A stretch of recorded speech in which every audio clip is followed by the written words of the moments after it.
Nih. Ya, yang pertama Bapak akan absen dulu ya. Iya, Pak. Yang pertama Muhammad Faisal Amir. Dir. Sufyan Hadi. Dir. Muhammad Falaudin. Dir. Nah, Bapak akan menyampaikan materi yang akan Bapak ajarkan pada kesempatan ini. Pada kesempatan kali ini Bapak akan mengajarkan tentang ayo menundukkan nafsu syahwat dan godok. Sebelumnya apakah ada yang tahu tentang nafsu syahwat dan godok? Belum ada. Belum tahu. Masuk. Nafsu apakah sudah ada yang tahu nafsu? Masuk makan ya, Pak. Nah, nafsu apa lagi? Sekali. Nafsu marah. Nafsu itu kepinginan ya, Pak? Iya. Kepinginan apa? Nafsu keinginan manusia. Iya. Yang pertama hakikat dan sifat dasar nafsu. Kenapa hawa nafsu diciptakan? Untuk manusia, Pak, ya betul. Untuk menguji. Pada hakikatnya semua manusia memiliki nafsu karena manusia tidak dapat hidup jika tidak ada nafsu. Jadi ketika orang tidak memiliki nafsu, maka dia akan mati, Pak. Maka tujuan hidup manusia itu tidak ada. Jadi jadi malaikat ya, Pak? Ya kayak gitu dong. Hewan juga kan punya nafsu ya, Pak? Iya, betul. Allah menciptakan manusia disertai dengan hawa nafsu. Banyak mengandung faedah. Meski tidak bisa hidup jika tidak ada nafsu. Andai kata nafsu makan dicabut, pasti binasalah manusia. Jadi jika tidak ada nafsu ya manusia itu akan binasa. Jika nafsu terhadap lawan jenis dihilangkan, mereka tidak punya keturunan dan akhirnya binasa. Nafsu adalah keinginan seseorang atau dorongan hati yang kuat untuk memenuhi kebutuhan hidupnya. Hawa nafsu adalah sesuatu yang disenangi oleh jiwa, baik bersifat positif maupun negatif, baik bersifat jasmani maupun rohani. Perbuatan baik atau buruk digerakkan oleh nafsu. Artinya, pusat pemandu segala kegiatan manusia sekaligus sebagai motor penggerak yang menggerakkan segala macam tingkah laku manusia. Jadi nafsu itu adalah berperan penting pada kegiatan manusia.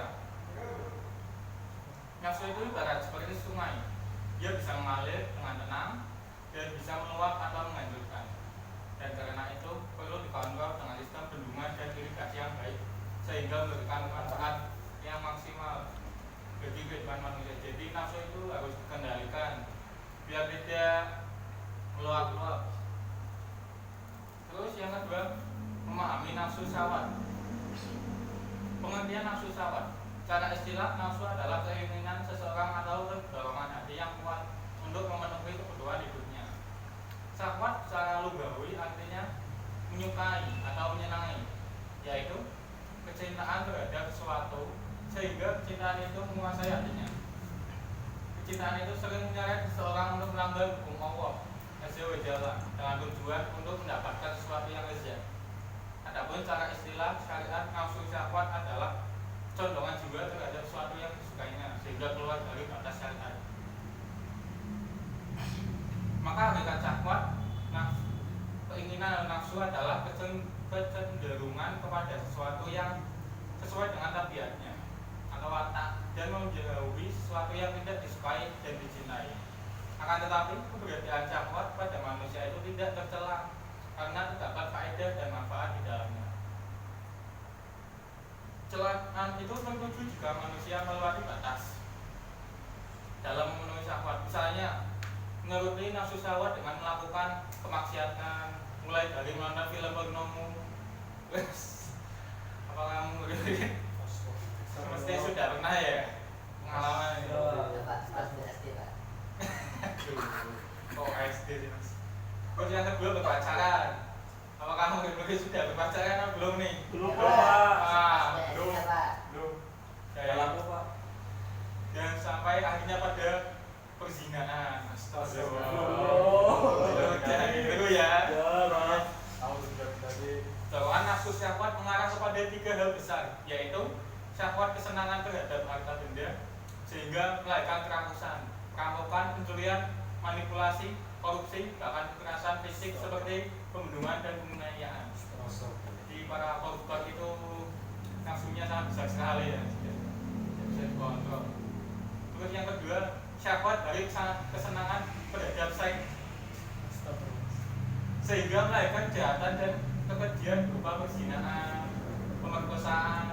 dan penyimpangan seksualitas lainnya. Jadi jangan ditiru ya. Iya Pak.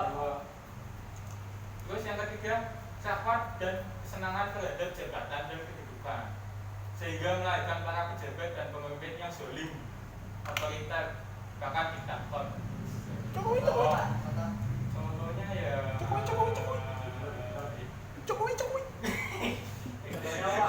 Contohnya seperti Fir'aun. Fir'aun kan nafsu syahwatnya yang besar sekali. Jadi diktator dan otoriter. Akhirnya menindas siapa saja yang akan menghalang-halangi. Terus yang kedua, bahaya menuruti nafsu syahwat. Bahayanya yang pertama, merusak potensi diri seseorang. Nabi SAW mengingatkan bahwa mengikuti hawa nafsu akan membawa kehancuran. Terus yang kedua, mendatangkan kesusahan dan kesempitan.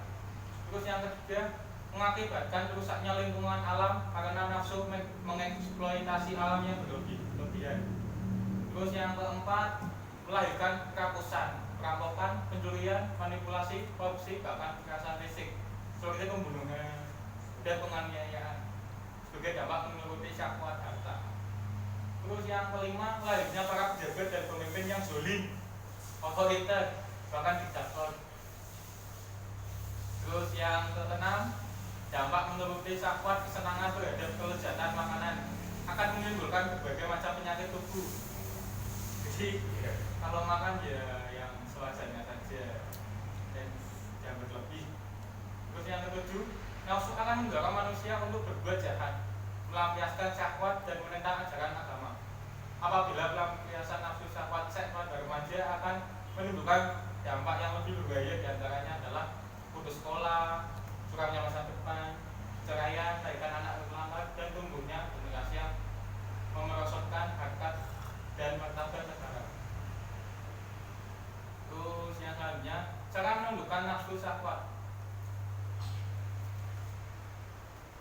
Cara menundukkan nafsu syahwat itu diantaranya adalah sebagai berikut: meningkatkan takwa kepada Allah dengan menerapi diri dengan rasa takut kepada Allah. Jadi untuk menundukkan nafsu syahwat itu kita harus rajin ibadah, mengingat Allah, sholat, ngaji. Terus yang kedua, dengan mujahadah. Apakah ada yang tahu mujahadah apa? Pernah dengar Pak? Apa itu? Belum pernah. Nah, mujahadah artinya berusaha untuk melawan dan menundukkan kehendak hawa nafsu, Mas. Rasulullah bersabda, seorang mujahid yaitu seorang yang berjihad, yaitu dia melawan hawa nafsu karena Allah.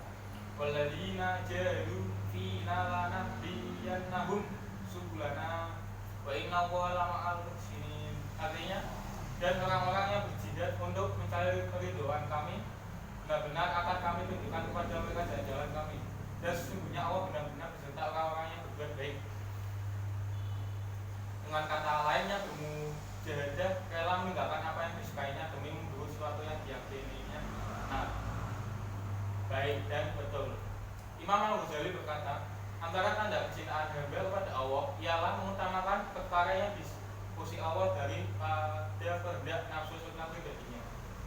Mujahadah melawan nafsu dengan cara menempuh 3 langkah, yaitu seperti berikut: takhalli, mengosongkan. Takhalli ada yang tahu apa? Ya, betul. Takhalli, menghiasi diri dengan sifat-sifat terpuji. Tajali apa? Tajali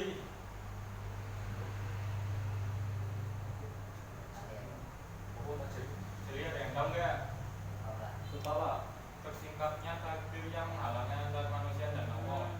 Rasa dilihat dan diawasi oleh Tuhan. Kerinduan hanya tertuju pada Tuhan. Terus yang keempat, dengan jalan riyadho. Apakah ada yang tahu riyadho? Bukan, itu teman. Riyadho. Riyadho adalah latihan kerohanian dengan menjalankan ibadah dan menundukkan keringan nafsu syahwat. Terus yang selanjutnya, hikmah menundukkan nafsu syahwat. Hikmah yang pertama menjadi motivasi untuk berbuat baik, beribadah dan meraih kesuksesan. Yang kedua, hidup lebih terarah dan terkontrol, selamat dan bahagia dunia akhirat. Yang ketiga, terhindar dari perbuatan keji dan munkar. Yang keempat, disukai banyak orang. Jadi hikmah menundukkan nafsu syahwat ini sangat baik sekali buat manusia ya. Iya. Terus yang selanjutnya materi memahami nafsu marah atau nafsu ghadab. Ya, jelas nafsu ghadab. Pengertian marah. Marah, ada yang tahu marah itu apa? Iya, Pak. Jengkel, tidak bisa menahan diri, Pak. Ya. Marah dalam pengertian ghadab artinya merasa tidak senang dan panas hati karena suatu peristiwa atau sebab-sebab tertentu. Marah adalah sifat alamiah yang ada pada manusia. Namun di antara mereka ada yang bisa mengendalikannya, ada juga yang tidak bisa. Maka itulah Islam mengajarkan untuk bisa mengendalikan marah. Condition, Pak. Terus bahaya marah. Marah akan mengakibatkan bahaya besar baik bagi pelakunya maupun orang lain.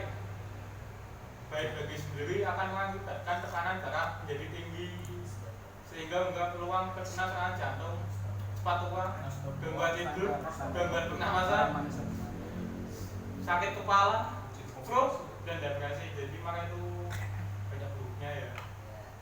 Terus bagi orang lain dan lingkungan, keputusan dan tindakan orang marah cenderung menambah masalah, bukan menyelesaikan masalah. Jadi marah itu tidak menyelesaikan masalah, melainkan menambah masalah itu sendiri, menimbulkan kerusakan hubungan dengan teman. Jadi bisa dijauhi teman-teman, jangan marah ya. Dapat merusak keharmonisan keluarga, bisa mengakibatkan rusaknya lingkungan, terus bisa mengakibatkan pembunuhan. Terus yang selanjutnya, Bapak akan tanya ya. Untuk Mas Amir, Iya, Pak. bagaimana cara menundukkan marah? Kalau Mas Amir sedang marah, gimana menundukkannya? Membaca istighfar, Pak. Ya, bagus. Apalagi ya? Ya, kalau bisa ya bisa menahan diri, istighfar sambil ya itu biar tidak marah. Iya, belum Membaca istighfar. Udah ya. Iya, Pak. Terus kalau Mas Sufyan, kalau marah ngapain ditanya? Biasanya saya wudhu, Pak. Wudhu. Masya Allah. Terus ngapain?